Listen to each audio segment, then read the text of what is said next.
Hello there and welcome back. If you have the work text, we are in the second module, the ratios module, and we are looking at equivalent ratios today. So let's zoom in. I'm on page 13, and I'll give you the definition of equivalent ratios. These are two or more. Could be a whole lot of them, but usually it's two ratios, and I am going to say or more because that's important to understand that there can be more than two that have the same value.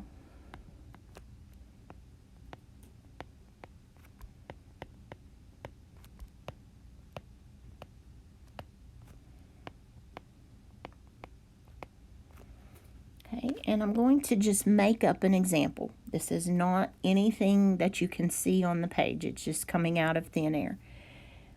For example, 1/2 or 1:2 and 4:8. Those are equal equivalent ratios.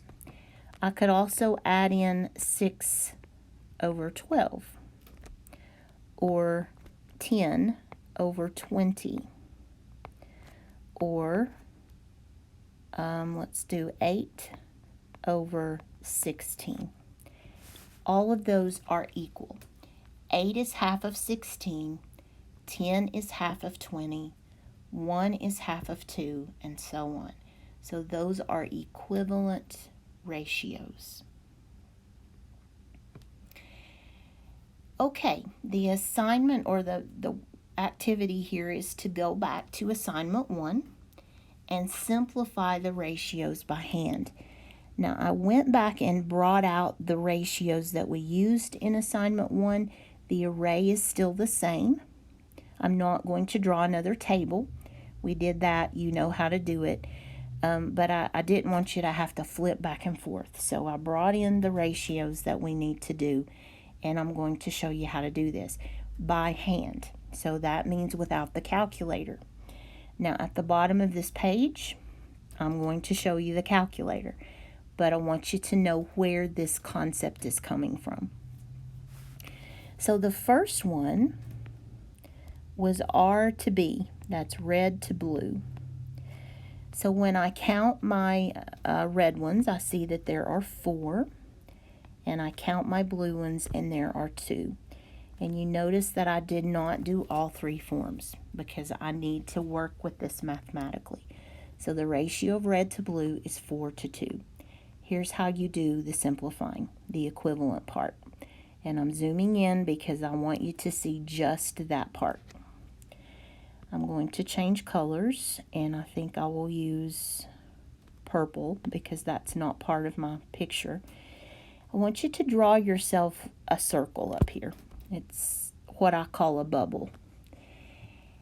I need a number that will divide evenly into 4 and 2. And that number, the only number except a 1, we don't want to bubble a 1 because that won't change anything, is going to be a 2. Draw yourself some arrows so you remember to do both. How many times will 4 go into 2? Let me say that again. How many times will 2 go into 4? 2 plus 2 is 4. So 2 2s are 4. And then 2 into itself is 1.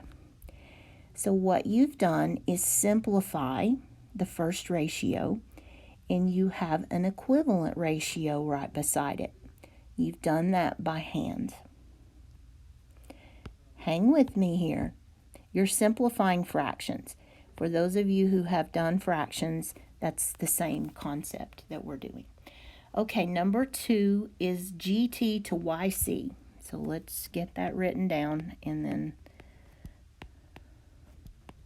green triangles, GT, green triangles, that would be 3. 2 yellow circles, which is 2. So I'm going to zoom in here. and draw my bubble. So I ask myself, is there a number that will divide into 3 and into 2? And there is not. There is no number that's going to do that. When they're together like that in a consecutive line, like 2, 3, 5, 6, 12, 13, those will not simplify. So that 3 over 2 is as low as it goes. So I'm going to say does not simplify. There is no simpler ratio. Now there are ratios that are higher than this one, but we can't simplify it down to a lower one. Okay, instead of all this flipping back and forth, I'm going to do something a little bit of a shortcut. I'm going to say R to all. 1, 2, 3. BS to BC. I'm just writing them in. We'll get the ratios and then we'll go back and simplify. And then number 5 is all to G. And I'll tell you what, guys, rather than have you sit here and watch me do this, I'm going to stop the video and finish it. And when I come back, we'll just pick up with the math. So I'll see you in the next segment.